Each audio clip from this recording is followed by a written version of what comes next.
Dakwah Islam adalah tugas yang mulia, diwarisi dari para nabi.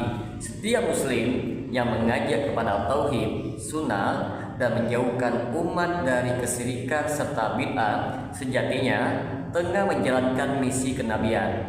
Namun adanya di negeri yang katanya menjunjung tinggi toleransi dan kebebasan beragama ini, justru muncul fenomena yang sangat miris. Ustadz Salafi kerap dihalangi, diusir, bahkan difitnah oleh kalangan yang mengklaim sebagai pembela Islam tradisional atau yang kita kenal dengan Aswaja. Apa sebenarnya yang terjadi? Mengapa dakwah Salafi menjadi sasaran resistensi?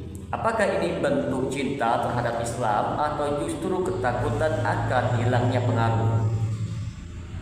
Bagi teman-teman sekalian yang penasaran dengan kelanjutan dari pembahasan video kali ini, maka tonton terus video ini hingga selesai agar kita menemukan fakta yang sebenarnya.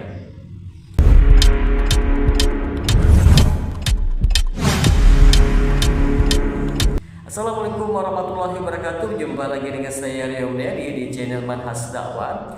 Pada episode kali ini kita akan membahas tentang kenapa Ustadz Salafi dihalangi berdakwah oleh Aswaja di Indonesia. Teman-teman sekalian, dakwah Salafi hadir membawa misi pemurnian akidah umat.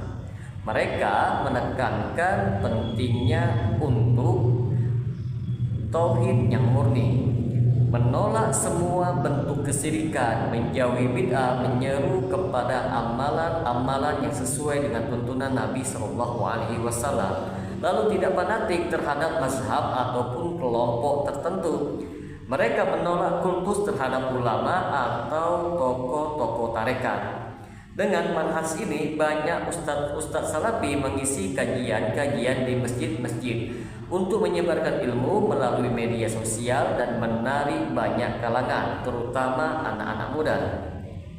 Sayangnya, teman-teman sekalian, keberhasilan dakwah Salafi ini justru membuat sebagian kalangan Aswaja merasa sangat terancam. Reaksi mereka bervariasi, mulai dari melabeli dengan cap Wahabi, anti tradisi, radikal, bahkan kawaris, menyebarkan hoaks dan fitnah di media sosial, menekankan pengurus masjid agar membatalkan jadwal-jadwal kajian yang telah ditetapkan, melaporkan ustadz Salafi ke aparat dengan tuduhan yang tidak berdasar, menggerakkan massa untuk membubarkan pengajian-pengajian.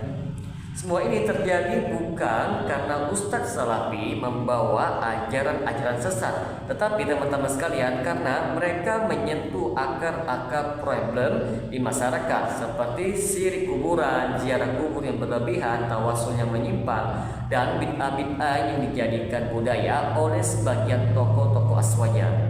Perlu kita ketahui bersama teman-teman sekalian, contoh yang nyata di lapangan, Ustadz Yazid bin Abdul Qadir Jawas pernah ditolak hadir di beberapa kota dengan alasan bukan dari bagian Aswaja.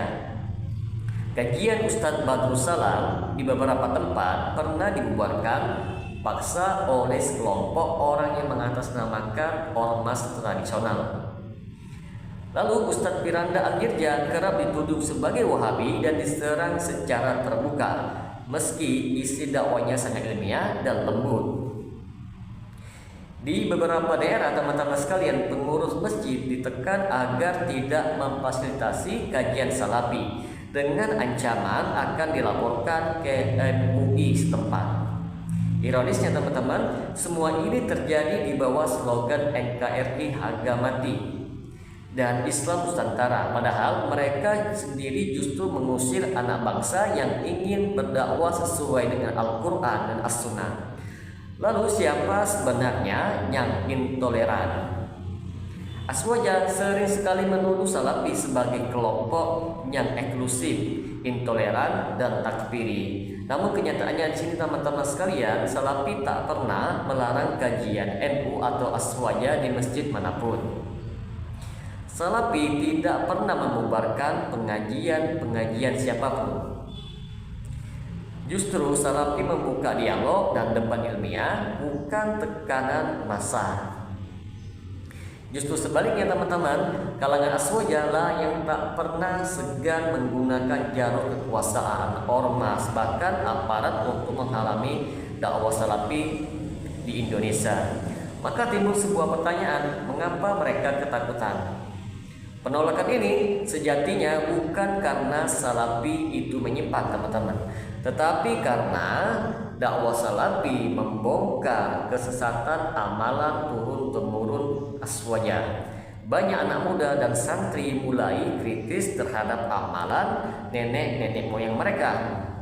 Salafi menghidupkan semangat ilmiah dan berpikir secara kritis dan tidak taklid buta. Dakwah Salafi mengancam eksistensi tarekat, ajian-ajian mistik dan ritual warisan leluhur. Maka tak heran teman-teman sekalian, mereka berupaya menjegal dakwah Salafi dengan cara-cara yang tidak ilmiah, tidak etis, bahkan tidak islami.